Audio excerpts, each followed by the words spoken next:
Hello students, मैं हूं विकास sir. आपका बहुत स्वागत है आपका यूट्यूब चैनल ओमेगा टेक में। पिछले क्लास में हमने स्टडी किया था आपको राउल्ट के नियम के आधार पर और राउल्ट के नियम के उन्नयन के आधार पर न्यूमेरिकल प्रश्न को सॉल्व किया था। ठीक है, तो न्यूमेरिकल प्रश्न कैसे सॉल्व किया जाता है राउल्ट के उन्नयन के आधार पर और उसके सॉलिड के मोलिक्यूलर मास के आधार पर कैसे हम न्यूमेरिकल प्रश्न को सॉल्व करेंगे। तो इसका वीडियो नहीं देखें तो वीडियो के इस लिंक में डिस्क्रिप्शन मिल जाएगा, आप जाकर देख सकते हैं। आज हम बात करने वाले हैं चैप्टर सॉल्यूशन क्लास 12 केमिस्ट्री और आपका आज का टॉपिक है हिमांक का ornament, depression of freezing point. क्या बात कर रहे हैं आज? हम बात कर रहे हैं डिप्रेशन ऑफ फ्रीजिंग पॉइंट। ठीक है, तो अगर आप चैनल पर नए हैं तो चैनल को सब्सक्राइब कर लेंगे और बेल आइकन प्रेस करेंगे ताकि इसी तरह का डेली आपको क्लास 12 केमिस्ट्री का lecture chapter wise topic wise घर बैठे स्टडी करते रहे और आपके मोबाइल पर इसका नोटिफिकेशन चला जाएगा जब भी आपको वीडियो अपलोड होगा। तो ठीक है, तो चलिए स्टार्ट करते हैं। आज का मेरा टॉपिक क्या है? डिप्रेशन ऑफ फ्रीजिंग पॉइंट, हिमांक का ऑर्नमेंट। इसके पहले हमने बताया है क्वथनांक का उन्नयन। क्वथनांक के उन्नयन के लिए राउल्ट के नियम क्या दिया गया था। ठीक इसी तरह आपका है हिमांक का ऑर्नमेंट और हिमांक के ऑर्नमेंट के लिए राउल्ट के नियम भी होते हैं। ठीक है, तो सबसे पहले हम जान लेते हैं हिमांक क्या होता है। पहले यहाँ पर दिया हिमांक का ऑर्नमेंट, लेकिन सबसे पहले हम जान जाए कि हिमांक क्या होता है, फ्रीजिंग पॉइंट क्या होता है। फ्रीजिंग पॉइंट हिमांक का ऑर्नमेंट जानने से पहले सबसे पहले हम क्या जानना है, फ्रीजिंग पॉइंट क्या है, हिमांक क्या है। तो जब किसी द्रव विलायक को हम क्या करते हैं, ठंडा करते हैं, यानी कि जब कोई लिक्विड है, जब किसी लिक्विड को हम क्या करते हैं, कूल्ड करते हैं, ठंडा किया जाता है, तो एक निश्चित ताप पर वह द्रव विलायक जो है किस रूप में बदल जाता है, ठोस के रूप में जमने लगता है, जिस ताप का नाम क्या है, फ्रीजिंग पॉइंट। इसका नाम क्या है, फ्रीजिंग पॉइंट हिमांक। हिम अंक, हिम मतलब बर्फ, यानी कि बर्फ क्या है, सॉलिड है, ठोस है। इसलिए हम जब किसी भी द्रव को क्या करते हैं, द्रव विलायक को ठंडा करते हैं कि एक निश्चित टेम्परेचर पर, एक विशेष ताप पर वह क्या करता है, किस रूप में जमने लगता है, वह द्रव विलायक एक ठोस के रूप में जमने लगता है, जिसको हम क्या कहते हैं, फ्रीजिंग पॉइंट कहते हैं, हिमांक कहते हैं। जैसे हम जल को क्या करते हैं, एक लो टेम्परेचर पर क्या करते हैं, आपको उसको छोड़ देते हैं तो 0 डिग्री सेल्सियस पे क्या होता है, बर्फ बन जाता है, यानी कि उसका हिमांक क्या है, 0 डिग्री सेल्सियस है। ठीक है, ठीक उसी प्रकार का फ्रीजिंग पॉइंट है। तो हम लिख लेते हैं कि जब किसी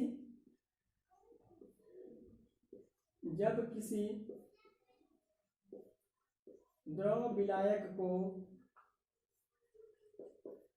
क्या किया जाता है, ठंडा किया जाता है, तो वह विशेष ताप पर द्रव विलायक, ठीक है, ठोस के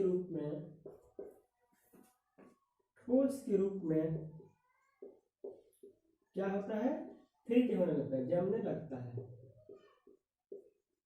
ठीक है, जमने लगता है। इस ताप को हम क्या कहते हैं, हिमांक कहते हैं।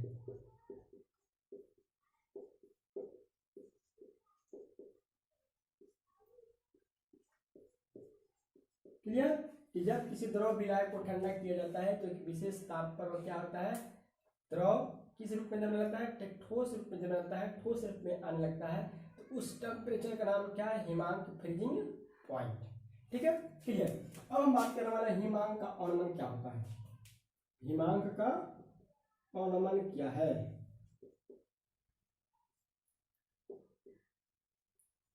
हिमांक का ऑर्नमेंट यानी depression of freezing point, depression of freezing point, हिमांक का ऑर्नमेंट। तो हम जानते हैं कि जब किसी विलायक में कोई अउड़नशील विलेय डाला जाता है, ठीक है, जब किसी द्रव विलायक में अउड़नशील, नॉन वोलेटाइल या नॉन वेपराइज क्या करते हैं, अउड़नशील विलेय डालते हैं, तो विलयन का वाष्प पदार्थ क्या होता है, कम हो जाता है, वेपर प्रेशर क्या होता है, कम हो जाता है, जिसके कारण इसका विलयन का हिमांक में जो है वो भी क्या है, हिमांक में कमी आ जाती है। हिमांक में भी क्या होती है, कमी आ जाती है, यानी कि उसका फ्रीजिंग पॉइंट क्या होता है, घट जाता है। ठीक है। यानी जब किसी विलायक में अ और किसी विलय मिलाते हैं तो विलयन का वाष्प दाब कम हो जाता है, जिसके परिणाम स्वरूप हिमांक भी क्या हो जाता है, कम हो जाता है। अतः हम कह सकते हैं विलायक तथा विलयन, विलायक तथा विलयन के हिमांकों का अंतर, विलायक तथा विलयन के हिमांकों का अंतर क्या कहलाता है, हिमांक में अवनमन कहलाता है। विलयन तथा विलायक के विलायक तथा विलयन, विलायक तथा सॉल्वेंट और सॉल्यूशन, सॉल्वेंट और सॉल्यूशन यानी the difference between solvent, the difference between solvent and solution of freezing point is called depression of boiling, depression of freezing point। यानी कि आपके सॉल्वेंट और सॉल्यूट के जो फ्रीजिंग पॉइंट है उसका क्या डिफरेंस, उसका डिफरेंस क्या कहलाता है, डिप्रेशन ऑफ फ्रीजिंग पॉइंट। ये तो शॉर्ट में हम कह सकते हैं, लेकिन उसको लिखने के लिए कैसे लिखेंगे, लिखेंगे कि जब किसी विलायक में अउड़नशील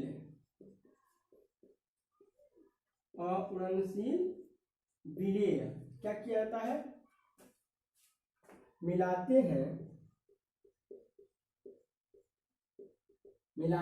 हैं तो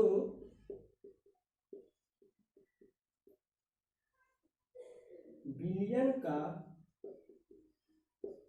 वाष्प दाब क्या होता है, कम हो जाता है,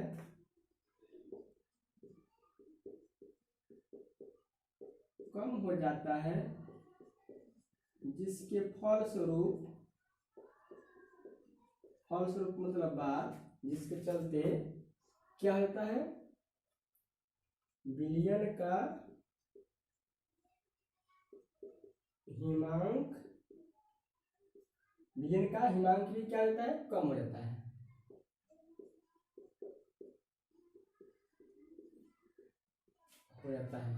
इसलिए विलायक तथा विलयन के हिमांकों का अंतर, हिमांक का अवनमन कहलाता है।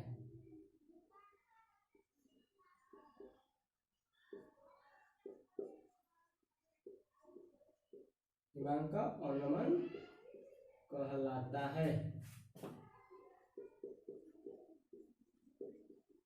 जिसे डेल्टा टी एफ से सूचित करते हैं। ठीक है, यानी कि जब किसी विलायक में अउड़नशील विलेय मिलाते हैं तो विलयन का क्या होता है, वेपर प्रेशर कम हो जाता है, जिसके फलस्वरूप विलयन के हिमांक भी कम हो जाता है। अतः हम कह सकते हैं कि विलायक तथा विलयन के हिमांकों का अंतर हिमांक का अवनमन कहलाता है, जिसे डेल्टा टी एफ यानी फ्रीजिंग पॉइंट से सूचित करते हैं। ठीक है, अब हम अगर मानते हैं कि अगर शुद्ध विलायक, कि अगर आपका शुद्ध विलायक अगर हम माने, यदि शुद्ध विलायक का हिमांक टी क्या हो, टी नॉट हो तथा विलयन का हिमांक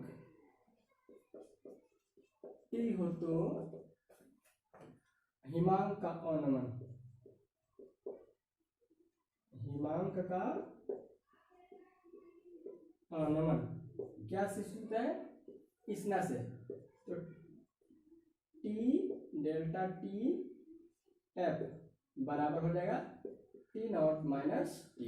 ये क्या हो गया, हिमांक के अवनमन का formula T not minus T. ठीक है, ये हो गया आपका हिमांक के अवनमन, यानी हिमांक के अवनमन का फॉर्मूला क्या है, delta T F equal to T not minus T. T not क्या है, शुद्ध विलायक यानी कि सॉल्वेंट का क्या है, आपका फ्रीजिंग पॉइंट है, और टी जो है सॉल्यूट का क्या है, फ्रीजिंग पॉइंट है। इस तरह हम कह सकते हैं डिप्रेशन ऑफ फ्रीजिंग पॉइंट बराबर delta T F equal to T not minus T. ठीक है, ये रहा आपका किसका हिमांक के अवनमन।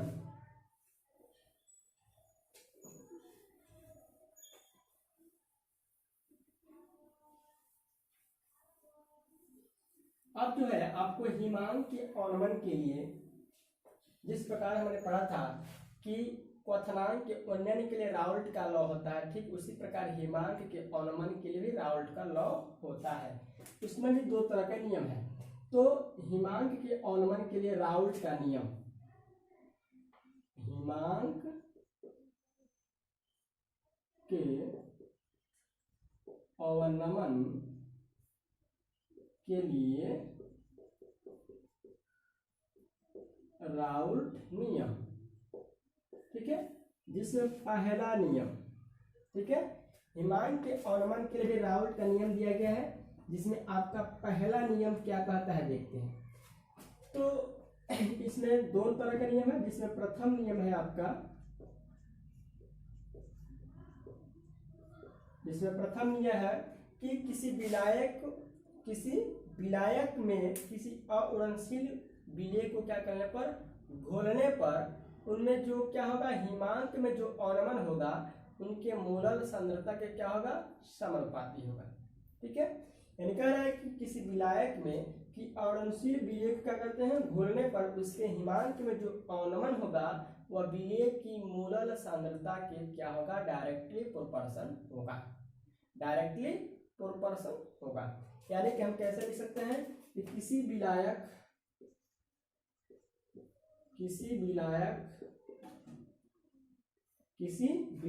में किसी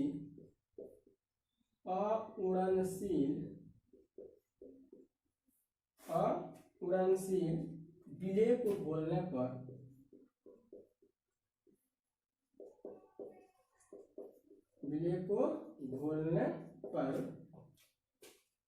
क्या होगा, उसके हिमांक का अवनमन, उसके हिमांक का क्या अवनमन विलेय के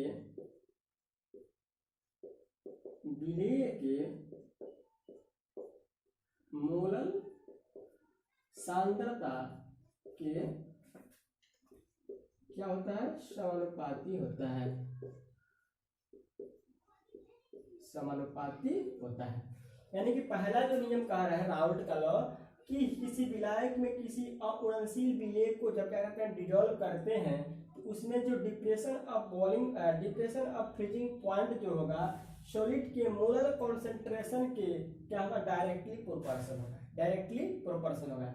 यानी कि जब किसी सॉल्वेंट में कोई नॉन वेपराइज नॉन वोलेटाइल क्या करते हैं, सॉलिड को डिजोल्व करते हैं, तो उसके जो सॉलिड है उसके जो सॉल्यूशन है उसमें जो क्या होगा, हिमांक का जो अवनमन होगा, डिप्रेशन ऑफ जो फ्रीजिंग पॉइंट होगा वह सॉलिड के मोलर कॉन्सेंट्रेशन के क्या होगा, डायरेक्टली प्रोपोर्शनल होगा। ठीक है, तो इसको हम ऐसे लिखते हैं, इसलिए जो अवनमन होगा वह समानुपाती होगा m के। ठीक है, अब यहाँ से हम समानुपाती रखते, यहाँ पर kf इंटू m, जहाँ kf जो है आपका हिमांक स्थिरांक, हिमांक क्या है, स्थिरांक है।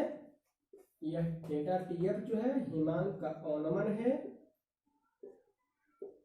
हिमांक का क्या है, अवनमन है, डिप्रेशन ऑफ फ्रीजिंग पॉइंट है, और m जो है विलेय का मोलर सांद्रण है, मोलर क्या है, सांद्रण है। ठीक है, यानी यही कह रहा है कि जो हिमांक में जो अवनमन होगा वह विलेय के मोलर सांद्रता का क्या होगा, डायरेक्टली प्रोपोर्शनल क्या समानुपाती होगा। समानुपाती है तो एक कांस्टेंट लगा, कांस्टेंट में यहाँ पर kf लिखा है जो इसका हिमांक स्थिरांक है, हिमांक का मोलर स्थिरांक है। ठीक है, यह आपका था पहला नियम, किसका, राउल्ट का नियम, हिमांक के अवनमन के लिए। अब दूसरा नियम देखते हैं क्या कह रहा है, हिमांक के अवनमन के लिए राउल्ट का दूसरा लॉ।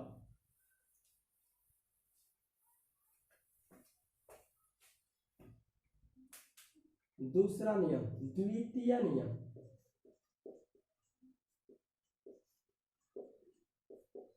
द्वितीय नियम यह कहता है कि विलायक के समान, ठीक है, विलायक के समान आयतन में विभिन्न विलेय का मूलक सांद्रण, ठीक है, विलायक के समान आयतन में विलेय, विभिन्न विलेय को अगर हम क्या करते हैं, घुलाते हैं, वो भी सम द्रव्यमान, यानी कि समान द्रव्यमान में मतलब कई तरह के विलेय हो, उनका द्रव्यमान क्या हो, सेम हो, ठीक है, और उस विलायक को समान आयतन में क्या करते हैं, घोलते हैं, तो हिमांक में जो अवनमन होगा वो भी क्या होता है, समान होता है। हिमांक में जो अवनमन होता है वो भी क्या होता है, समान होता है। यानी कि कह रहे हैं कि विलायक के समान आयतन में विभिन्न विलेय के सममूलल द्रव्यमान घुला रहने पर जो हिमांक में अवनमन होगा, डिप्रेशन ऑफ जो फ्रीजिंग पॉइंट होगा वो अभी क्या होगा, इक्वल होगा, ठीक है। जैसे हम लिखते हैं विलायक के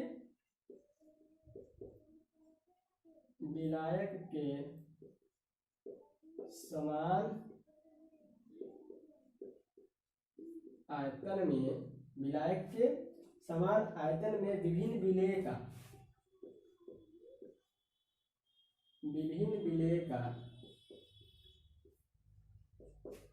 सममूलल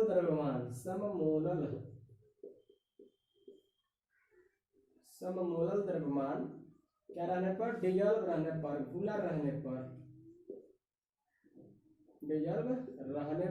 रहने पर, जो आपका क्या होगा, हिमांक भी क्या होता है, घुला रहने पर हिमांक समान होता है। हिमांक का जो अवनमन होगा, हिमांक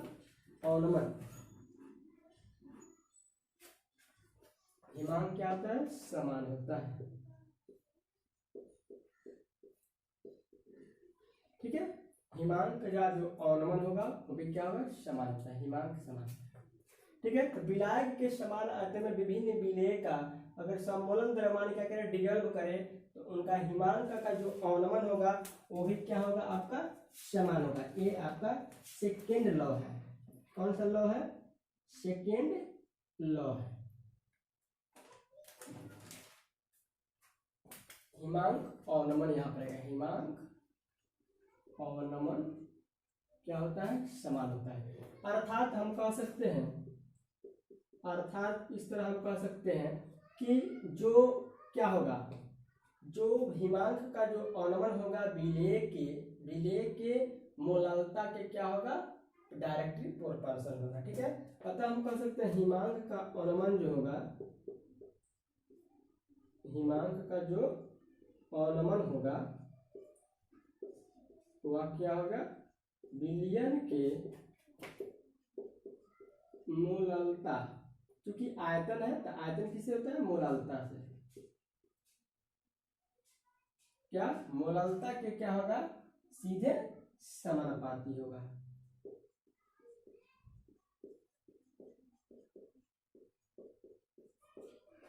सीधा समानुपाती होता है।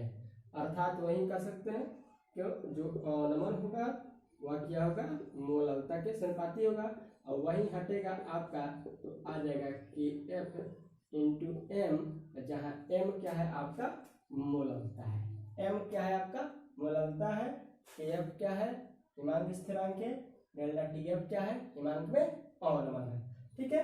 तो ये रहा आपका, क्या रहा आपका, हिमांक के अवनमन और हिमांक के अवनमन के लिए राउल्ट का नियम। इसको देख ले, याद कर ले, और अगर आपको जरूरत है कि भूल सकते हैं तो वीडियो को पॉज करके राइट भी कर सकते हैं, लिख सकते हैं।